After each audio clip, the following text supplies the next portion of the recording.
Hello everyone, welcome back in our channel. दोस्तों, आप सभी का स्वागत है प्यारे बच्चों। मैं हूं कपिल। तो आज के इस वीडियो में क्लास 10th मैथ का chapter number 3 linear equation in two variables की जो आपकी एक्सरसाइज है 3.2 के क्वेश्चन नंबर 2 को आज हम कंप्लीट देखेंगे।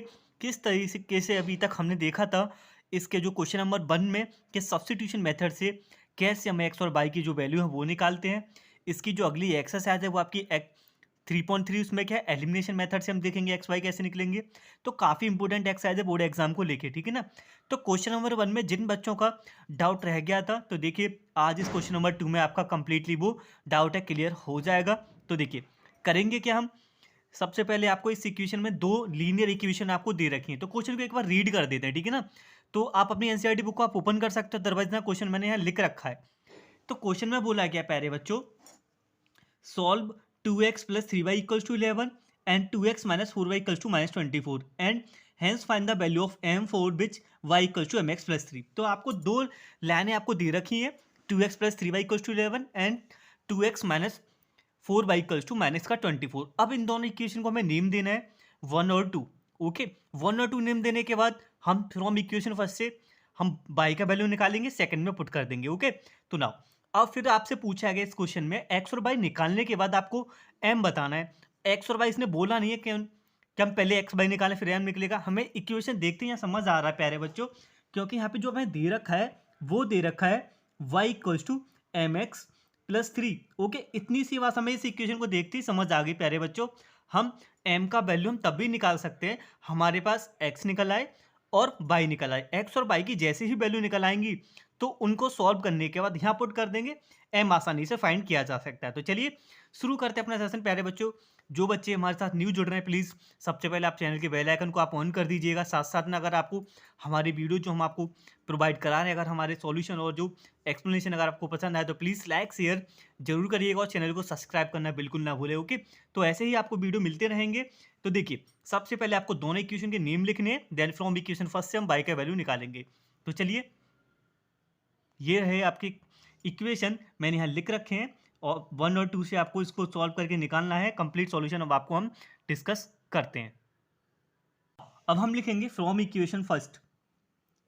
From equation first, equation first से आपको क्या करना है, y का वैल्यू प्यारे बच्चों आपको निकालना है। तो फर्स्ट इक्वेशन जो आपकी है वो है आपकी 2x 3y इक्वल्स टू 11। तो यहाँ से हम y का वैल्यू निकालेंगे। So now we will get 3y equals to 11 minus का 2x। ओके, और ये हो जाएगा y equals to 11 minus 2x upon 3। उम्मीद है आपको ये सब कुछ समझ आ गया होगा। हमने इक्वेशन फर्स्ट से y की वैल्यू निकाली x के टर्म में। अब जो भी यहाँ से जो y का वैल्यू आपका निकला है इसको रखेंगे इक्वेशन 2 में। Okay, put in equation first, किस में रखेंगे, पुट इन इक्वेशन 2 में। सॉरी 2 में हमने फर्स्ट से ना y का वैल्यू निकाला है।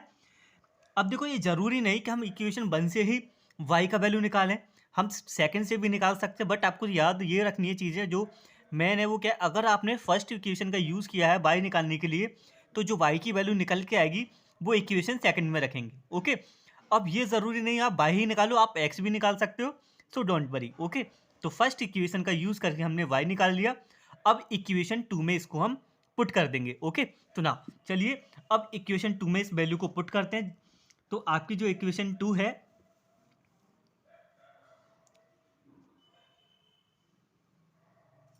नाउ अब हम लिखेंगे नाउ इक्वेशन 2। इक्वेशन 2 आपकी प्यारे बच्चों क्या है, 2x माइनस का 4y इक्वल्स टू माइनस 24। अब आपको क्या करना है, यहाँ पर ना आपको y की वैल्यू यहाँ पुट करनी है। So now we will get 2x minus 4 आपका रहेगा। तो y की वैल्यू जो आपने निकाली है माइनस का 2x upon 3 bracket close equals to minus का 24। उम्मीद है आपको इतना समझ आ गया होगा। y की वैल्यू हमने इक्वेशन 2 में पुट कर दी है। अब इसको हम सॉल्व करेंगे। अब देखो कैलकुलेशन ना मोस्ट इंपॉर्टेंट पार्ट होता है मैथमेटिक्स का, ये कैलकुलेशन हमें करनी आनी चाहिए। देखो यहाँ गड़बड़ होगी ना, सारा कॉन्सेप्ट भले ही सही हो लेकिन हमारा जो आंसर है वो गलत निकल के आएगा। तो 4 का मल्टीप्लाई अंदर करते हैं, 11 का 4 के साथ 44, माइनस माइनस आपका प्लस हो जाएगा, प्लस 4 2 ज़ा 8x, और अपॉन में जो चल रहा है प्यारे बच्चे वो चल रहा है 3 इक्वल्स टू माइनस का 24 हो गया। अब आपको क्या करना है, यहाँ से फिर आपको एलसीएम लेना है। अब एलसीएम लीजिए, 3 का मल्टीप्लाई 2 के साथ करेंगे तो हो जाएगा 6x माइनस का 44 प्लस का 8x। अब क्या होगा, ओवरऑल में आपका रह जाएगा 3। ओके, ओवरऑल में रह जाएगा 3 और ये हो जाएगा माइनस का 24। अब आप इसको सॉल्व करिए, 6 और प्लस का 8, ये हो गया आपका 14x माइनस का 44 इक्वल्स टू ये हो जाएगा माइनस का 24 मल्टीप्लाई बाई 3। ओके, नाउ अब फिर से अब इस इक्वेशन को अब देखो सिंप्लीफाई किया जाएगा, यहाँ से आपको x की वैल्यू देखने को मिलेगी। सुनाओ, अब देखो ये हो गया 14x माइनस का 44 इक्वल्स टू माइनस का 24 मल्टीप्लाई 3। ओके, नाउ अब क्या हो जाएगा, ये 14x इक्वल्स टू, अब यहाँ ऐसे ही रहने दे, पहले मैं इसका मल्टीप्लाई कर दे रहा हूँ, ठीक है ना। 3 4 जा 12, 3 2 जा 6 और 1 7 माइनस का 72 and now we will get 14x equals to minus का 72। अब 44 को लेके आऊँगा मैं राइट हैंड पे, यहाँ ये नेगेटिव का यहाँ के प्लस का हो जाएगा, ठीक है ना।